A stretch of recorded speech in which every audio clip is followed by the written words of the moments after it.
bitta taxtani olib turib, bundoq qo'yib, bunda chilivekka qo'yib qo'yishadi. Chilivekka yachib. Chilivekka Rossiya shunaqa qildi.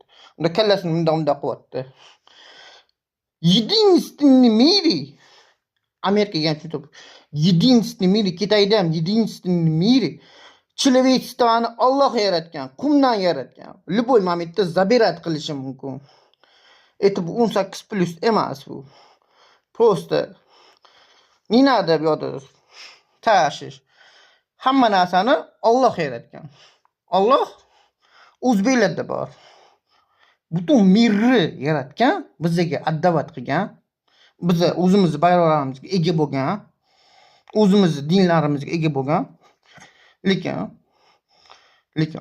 Alloh любой человекka qumdan yaratgan, qumdan. Любой yigitga o'girib mana islosh qilishingiz mumkin. Tushunib olasizlar shunda mani. Bularda чистейшая политика. Это не угроза. Вот. Просто aytayotganim Rossiyada любой odam taxtdan olib turib, bunday taxtdan olib turib, bunday qo'yib turib, chilevekka olib turib, chilevek o'shanga osib qo'yib, o'shanga поклонять qilishadi Rossiya. Это bu 18+ gap. Не надо YouTube ban qilish. Вот это не понимаю россияна. Как вот так делает? Lekin человекka одного odam yaratgan, одного. O'zi raditsa qilmagan, tug'ilmagan.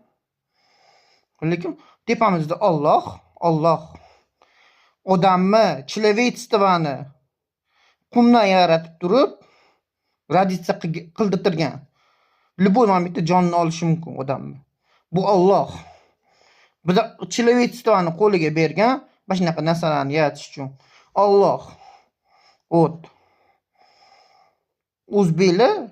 O'zbekligi bizga dostupniy qilib berilgan. Biz tan olgan narsa bitta. Alloh. O't. Единственный мир hamma человекka yaratgan bu Alloh. Alloh o'zi больной человекka